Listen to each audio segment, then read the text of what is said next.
नमस्कार, बहुत स्वागत है आप सभी का। आप देख रहे हैं 10 कदम। मैं हूं आपके साथ मनीष शर्मा। बुलेटिन की शुरुआत करेंगे टोंक से आ रही बड़ी खबर के साथ, जहां बीसलपुर बांध में नहाने के दौरान युवक डूब गया। 21 साल इस युवक की उम्र बताई जा रही है, जिसकी डूबने से मौत हो गई। आपको जानकारी दें कि दोस्तों संग पिकनिक मनाने ये युवक आया था। सांगानेर से 3 दोस्तों के साथ युवक आया था। पुलिस की टीम ने शव को बाहर निकाल लिया। बीसलपुर बांध में शुक्रवार की ये घटना है, जब ये हादसा सामने आया।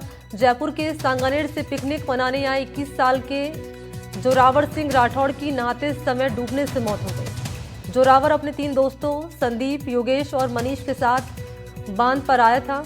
नहाते समय जोरावर और योगेश दोनों डूबने लगे। योगेश को मौके पर मौजूद लोगों ने बचा लिया, लेकिन जोरावर को नहीं बचाया जा सका। सहयोगी रवीश टेलर इस वक्त मेरे साथ मौजूद है, इसी पर ज्यादा जानकारी लिए। रवीश, कैसे ये घटना सामने आई है? जी मनीष, जैसा कि बरसात का सीजन है, लोग जो है पिकनिक स्पॉट पर पहुंच रहे हैं। उस सूरत में बीसलपुर डैम के पास में एक गहरा गड्ढा है, जिसे स्थानीय भाषा में दह कहा जाता है, जहां हर साल मौत होती है। लेकिन सबसे महत्वपूर्ण बात यह है कि पिछले दिनों जो टोंक बनास नदी पर हादसा हुआ था, 8 लोगों की मौत हुई थी। उसके बाद भले ही पुलिस और प्रशासन ने बोर्ड लगा दिए हो चेतावनी के, लेकिन चेतावनी बोर्डों के बाद में जो है सुरक्षा के जो मापदंड है, कहीं भी जो है प्रशासन खरा नहीं उतर पा रहा है। यही कारण है कि बीसलपुर की जिस देह में युवक की मौत हुई है, 4 लोग आए थे, 2 नहाने उतरे। यानी कि वहां पर खुले रूप से जो है, जहां हर साल मौत होती है, और वो गड्ढा है जो बिना जो है कोई मानसून सत्र ऐसा नहीं जाता जहां पर कोई युवक न डूबे। लेकिन उस सूरत में भी जो है वहां पुलिस का कोई व्यक्ति नहीं था, या यह कहते हैं कि सुरक्षा के जो है चेतावनी बोर्ड से ज्यादा आगे नहीं बढ़ पाए। ऐसी सूरत में गहरे पानी में वो चला गया।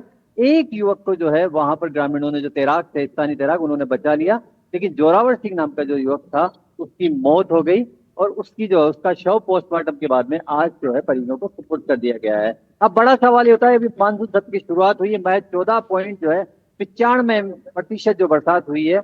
ऐसी सूरत में जिस तरह जो है नदी नालों में बहाव बढ़ेगा, चाहे फिर वो बीसलपुर का क्षेत्र हो, बनास का क्षेत्र हो, अन्य नदियां हो या बांध हो, या फिर पुरानी टोंक जो है, टोंक का फ्रेजर ब्रिज हो, जहां पर देखने में आया है कि हादसे दर हादसे होते हैं। आज भी जो है वहां पर कई लोग नहाते हुए देखने को मिलते हैं।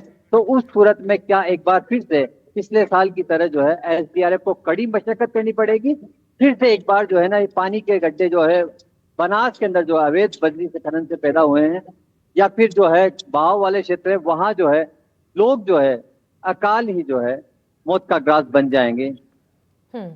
ठीक है, बहुत शुक्रिया आपका रवीश टेलर तमाम जानकारी देने के लिए।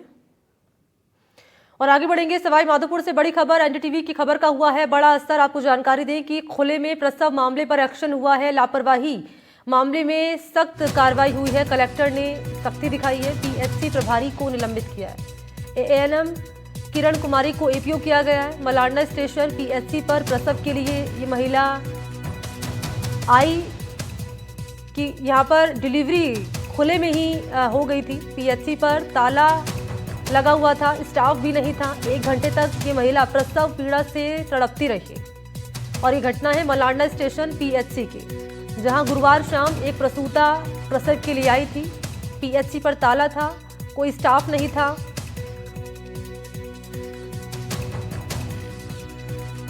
और इसी खबर पर मेरे साथ ज्यादा जानकारी लिए सहयोगी बजरंग इस वक्त मौजूद हैं। बजरंग, की तस्वीरें हमने दर्शकों तक पहुंचाई थी। महिला प्रसव से तड़पती रही, कोई स्टाफ मेंबर नहीं था। जब आपने फोन किया यहाँ पर सीएमएचओ को, उनकी ओर से कहा गया कि आवश्यक कार्रवाई की जाएगी। क्या जानकारी है इस पूरे मामले में, अपडेट दीजिए। जी बिल्कुल, जिस तरीके से मलारना स्टेशन सीएससी पर जो घटनाक्रम हुआ और एक महिला जो प्रसव के लिए वहां पहुंची थी, उसके वहां पर जो पीएचसी है वहां ताला लगा हुआ था। और बड़ी बात यह थी कि कोई भी स्टाफ वहां मौजूद नहीं था, सारा स्टाफ वहां से नदारद था। ऐसे में जो महिला प्रसव के लिए वहां पहुंची थी, वो काफी देर तक वहां तड़पती रही, करीब 1 घंटे तक वहां तड़पती रही।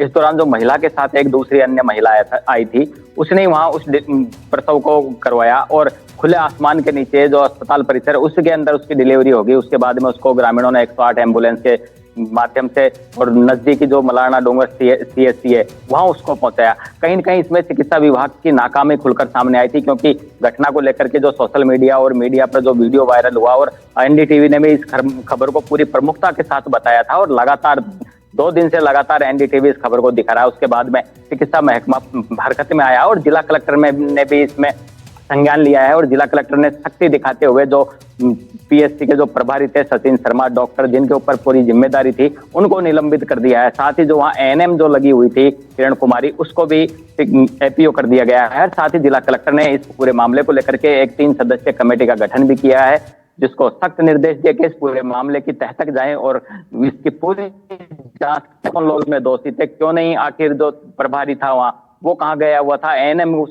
दौरान क्या कर रही थी, अस्पताल पर ताला क्यों लगा हुआ था, क्यों नहीं वहाँ स्टाफ था। क्योंकि ये जो पीएससी है ये डिलीवरी पॉइंट है, वहां पर ऐसे में 24 घंटे एक चिकित्सक का और एक एएनएम का होना अनिवार्य है, लेकिन न तो वहां चिकित्सक था और न एएनएम थी। और बड़ी बात यह थी कि अस्पताल में पूरे पे ताला लगा हुआ था और कोई भी वहां पर नहीं था। ऐसे में इस महिला को उसका खामियाजा भुगतना पड़ा और साथ में आई महिला ने डिलीवरी कराई।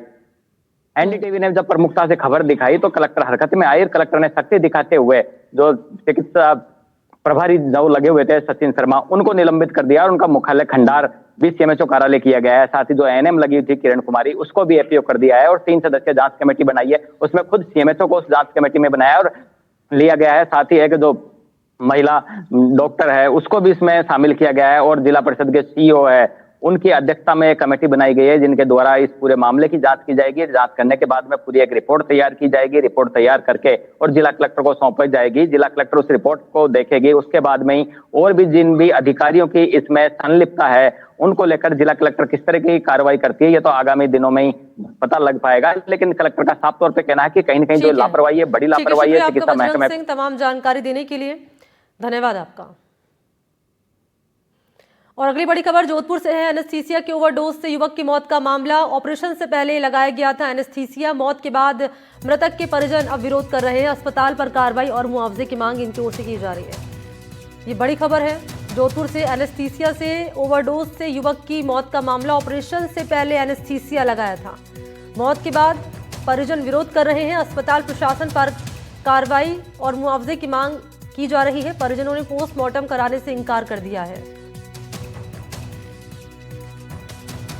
और सहयोगी अरुण हर्ष इस वक्त इसी पर ज्यादा जानकारी लिए मेरे साथ मौजूद है लाइव। अरुण, आपके पास आ रही हूं। यहाँ परिजन अस्पताल प्रशासन पर आरोप लगा रहे हैं, कार्रवाई की मांग कर रहे हैं, मुआवजे की मांग इनकी ओर से की जा रही है। और क्या ताजा अपडेट है इस मामले में और अपने ऊपर लगे आरोपों पर क्या कहना है अस्पताल प्रशासन का?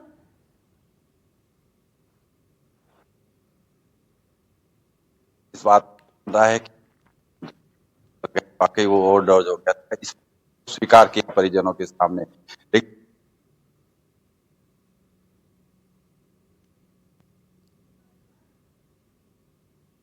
अरुण, आपकी आवाज नहीं मिल पा रही है।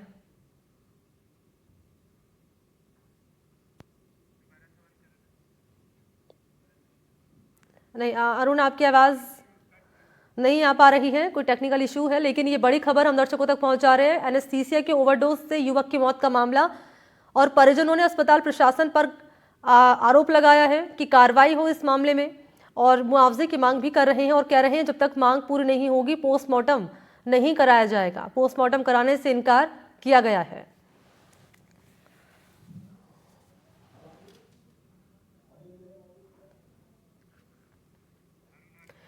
अरुण एक बार फिर से मेरे साथ मौजूद है। जी अरुण।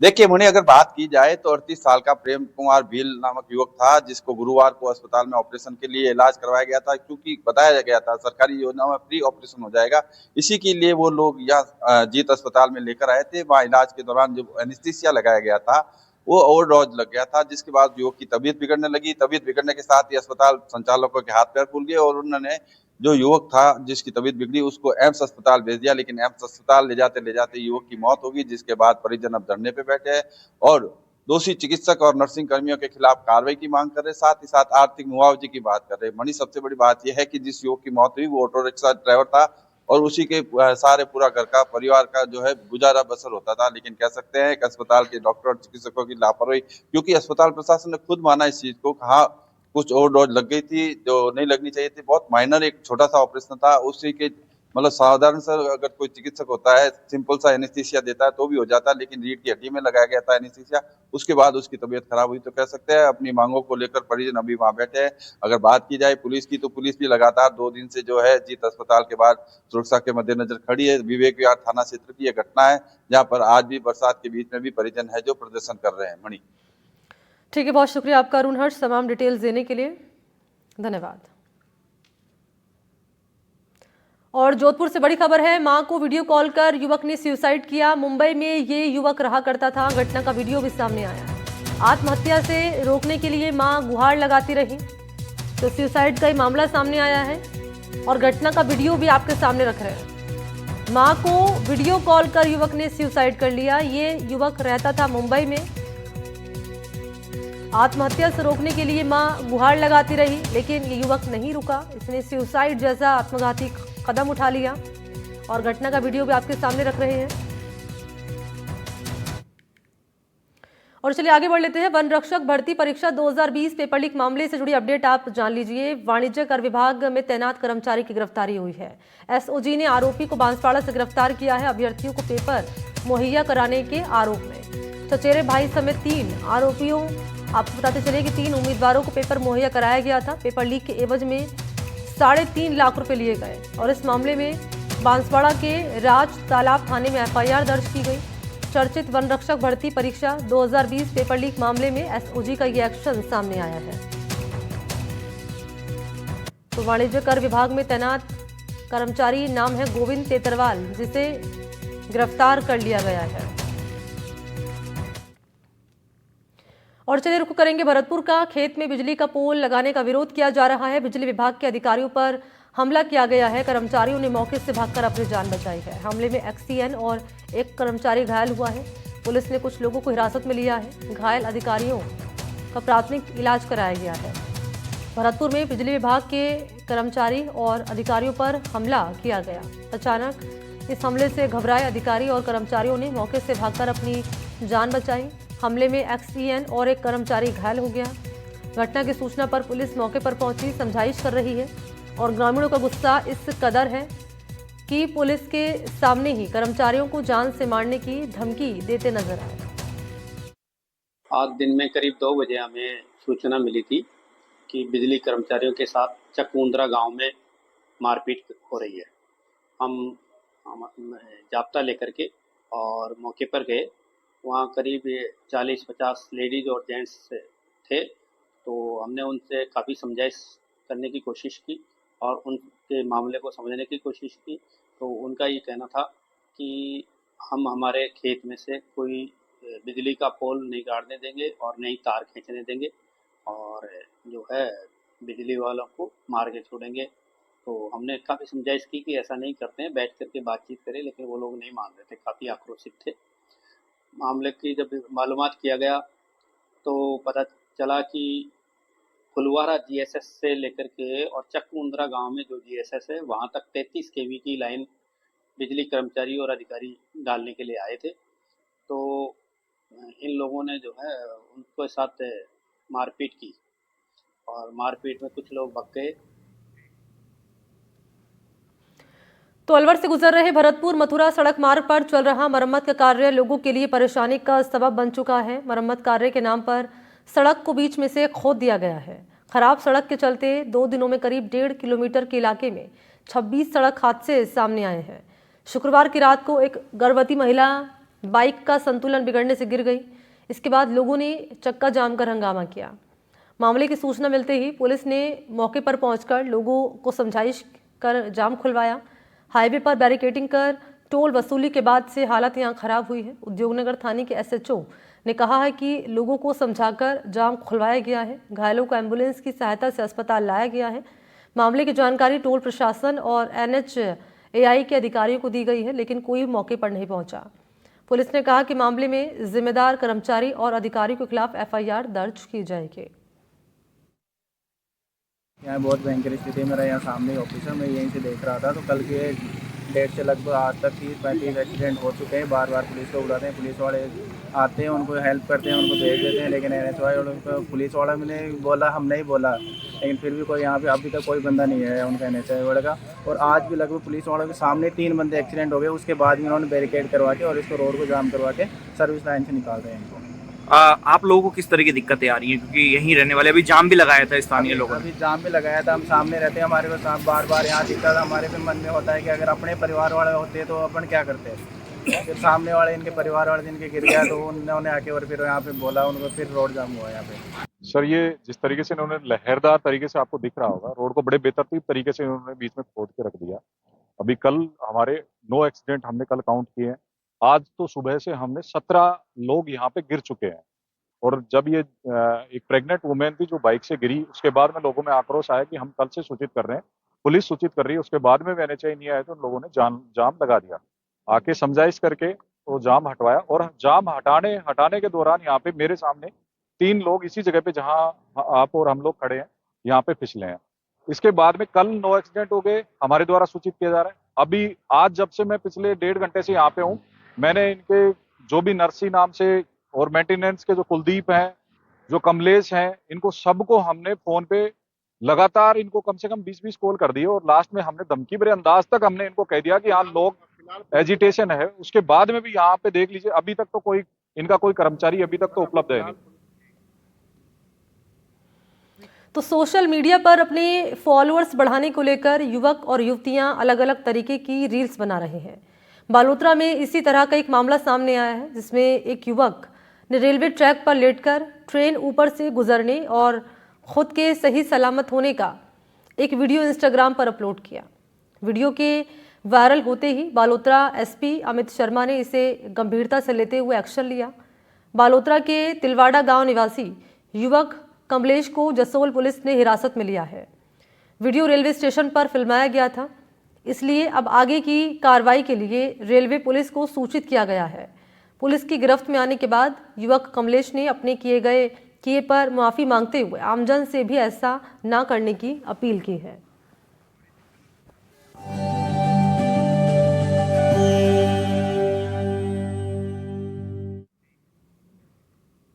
और अब बात करेंगे अंतर्राष्ट्रीय योग दिवस की। तो आज न केवल देश में बल्कि पूरी दुनिया में अंतर्राष्ट्रीय योग दिवस मनाया जा रहा है, और प्रधानमंत्री नरेंद्र मोदी ने भी विशाखापट्टनम में 5 लाख लोगों के साथ योग दिवस मनाया, योगाभ्यास किया, और संदेश उनकी ओर से दिया गया कि योग करेंगे तो ही निरोग रहेंगे।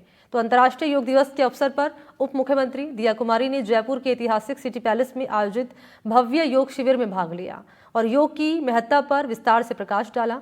उन्होंने कहा कि प्रधानमंत्री नरेंद्र मोदी के प्रयासों से योग को वैश्विक पहचान मिली है और आज पूरी दुनिया भारतीय ऋषि परंपरा को सम्मान पूर्वक अपना रही है।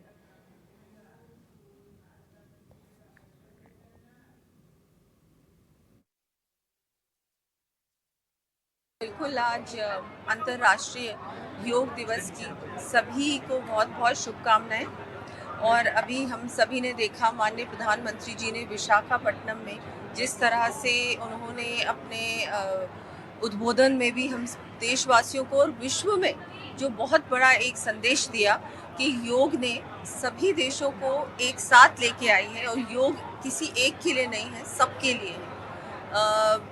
योग एक ऐसी चीज़ है कि जो कोई भी अपना सकता है, चाहे किसी भी उम्र का हो, किसी भी नेशनैलिटी का हो, किसी भी धर्म का हो। एक बहुत बड़ा मैसेज उन्होंने दिया और मैं उनका धन्यवाद दूंगी कि 11 वर्षों से जिस तरह से योग पूरे विश्व में बढ़ा है, उसको पहचान मिली है। इससे पहले अंतर्राष्ट्रीय योग दिवस नहीं था, लेकिन अब उसको एक ग्लोबल सेंटर स्टेज मिला है योग को, क्योंकि ये हमारे भारत की सभ्यता का, संस्कृति का एक बहुत महत्वपूर्ण अंग है और अब इसको पूरे वर्ल्ड ने पहचाना है। ये एक बहुत बड़ा काम माननीय प्रधानमंत्री जी ने किया है और हम सबको भी योग को अपनाना चाहिए, अपने जीवन में एक अपनी लाइफस्टाइल का पार्ट बनाना चाहिए। बहुत ज़रूरी है, सिर्फ फिजिकल फिटनेस के लिए नहीं, मेंटल वेलबींग के लिए भी योग को अपनाना बहुत ही महत्वपूर्ण है, बहुत आवश्यक है हम सभी के लिए। हमारे साथ मैडम, आज किस तरह का संदेश देना चाहेंगे?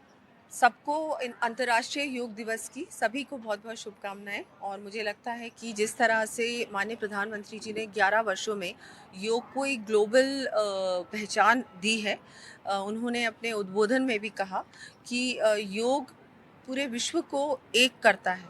चाहे आप किसी भी देश से हो, किसी भी जाति से हो, किसी भी वर्ग से हो, लेकिन जब आप योग करते हो तो आप एक ही अपने हेल्थ पे फोकस करते हो। और ये एक बहुत बड़ा जो एक हमारी भारतीय संस्कृति का ही पार्ट है, योग हमारे कल्चर का पार्ट है, ये अब विश्व ने भी पहचाना है और अपनाया भी है।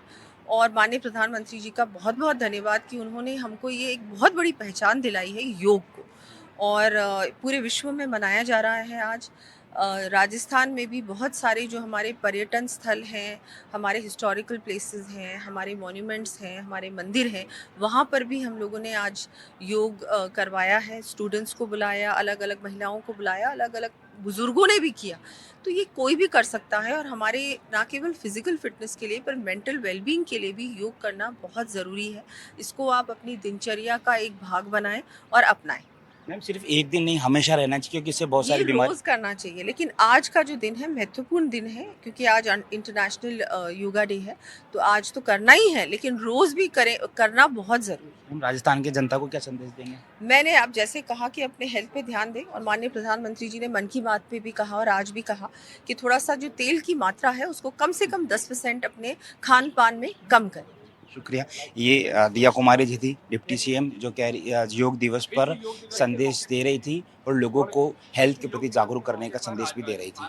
सहयोगी निर्मल के साथ दीपक चावला, एनडीटीवी, जयपुर। बिल्कुल, मैं इस समय सिटी पैलेस में हूं, जहां पर डिप्टी सीएम दिया कुमारी जी ने अब से कुछ देर पहले योगा किया था और यहां से एक फिटनेस का संदेश दिया था। सिटी पैलेस से रामू रामदेव जी हमारे साथ हैं। सर, किस तरह से संदेश मिला? देखिए, संदेश ज़बरदस्त मिला और आप डिप्टी सीएम साहब पूरे समय यहाँ रहे, योगा किया उन्होंने।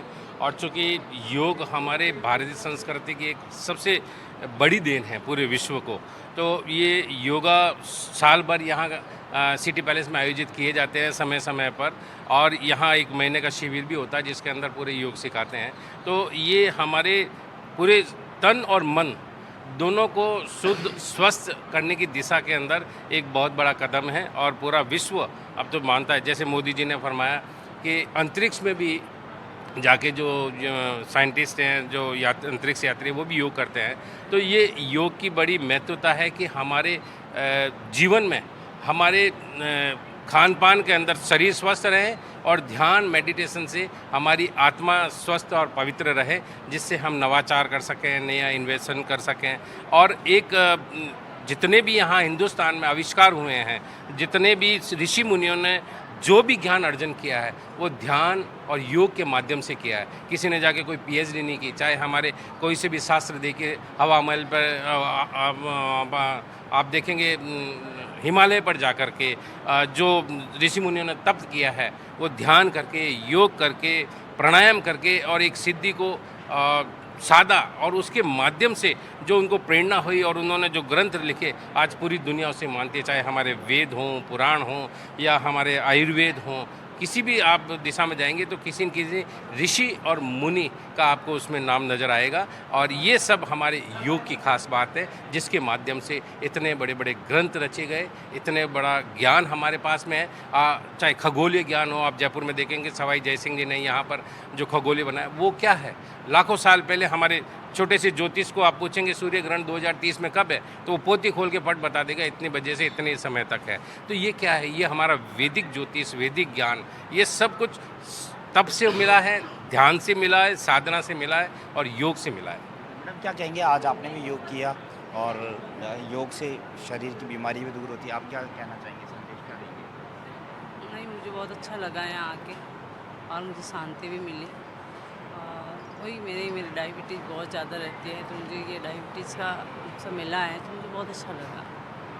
हाँ जी। युवाओं को क्या संदेश देना चाहेंगे? युवा जागरूक नहीं है इतना योग के लिए, है लेकिन इतना नहीं है। इस योग के माध्यम से जो आजकल के युवा बहुत जल्दी अवसाद में चले जाते हैं, डिप्रेशन में चले जाते हैं, तो मेडिटेशन बहुत ज़रूरी है। शारीरिक व्यायाम तो ठीक है, शुरुआत से ही करते आ रहे हैं, लेकिन मेडिटेशन के प्रति जो रुख हमारा अब बढ़ने लगा है, जैसे कि ब्रह्म कुमारी जी यहाँ पर दीदियाँ आई और उन्होंने मानसिक स्वास्थ्य के बारे में चर्चा की। हमारे जो डेप्यूटी सीएम महोदया दिया कुमारी जी हैं, उन्होंने भी। और चलिए, इस बीच जयपुर से बड़ी खबर, अभिमन्यु पुनिया, निर्मल चौधरी गिरफ्तार किए गए। विधायक अभिमन्यु पुनिया गिरफ्तार किया गया इन्हें। संग्रिया से विधायक के अभिमन्यु पुनिया राजस्थान यूनिवर्सिटी के पूर्व अध्यक्ष निर्मल परीक्षा देने गए थे, उसी समय गिरफ्तारी हुई है। दोनों को गांधीनगर थाने लाया गया है। तस्वीरें आपके सामने रख रहे हैं। ये बड़ी खबर जयपुर से, अभिमन्यु पुनिया और निर्मल चौधरी दोनों को गिरफ्तार किया गया है। अभिमन्यु पुनिया विधायक हैं संग्रिया से और राजस्थान यूनिवर्सिटी के पूर्व अध्यक्ष निर्मल चौधरी, दोनों को ही गिरफ्तारी दोनों को गिरफ्तार किया गया है। परीक्षा देने गए थे और उसी समय ये कार्रवाई हुई है। दोनों को गांधीनगर थाने से ले जाया गया है। तो गांधीनगर थाने दोनों को लाया गया है, गिरफ्तारी हुई है। जयपुर से बड़ी खबर, परीक्षा देने गए थे तभी अभिमन्यु पूनिया और निर्मल चौधरी दोनों की गिरफ्तारी हुई है। तो जयपुर में ये बड़ी कार्रवाई पुलिस के सामने आई है। अभिमन्यु पूनिया, निर्मल चौधरी की गिरफ्तारी की गई है और दोनों को गांधीनगर थाने लाया गया है।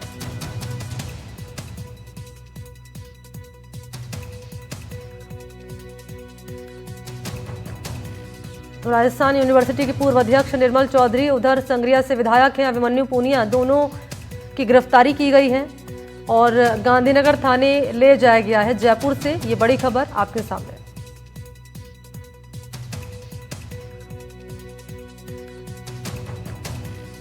पुलिस ने दोनों ही नेताओं को गिरफ्तार किया है। गांधीनगर पुलिस थाने लाया गया है और सहयोगी दीपक इस वक्त मेरे साथ मौजूद हैं ज्यादा जानकारी लिए। दीपक, पूरी खबर बताइए।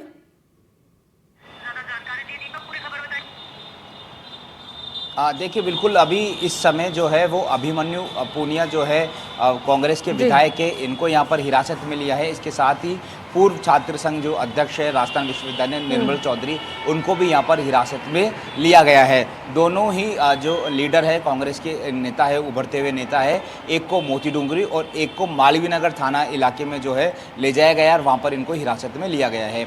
अब से पहले अभी जिस तरह से जोधपुर में राकेश विश्नोई जो डॉक्टर ने आत्महत्या की थी, उसके बाद जो है SMS मुर्दाघर के बाद 7-8 दिनों तक लगातार धरना चला था, उसमें भी अभिमन्यु पूनिया और निर्मल चौधरी जो है लगातार बैठे हुए थे।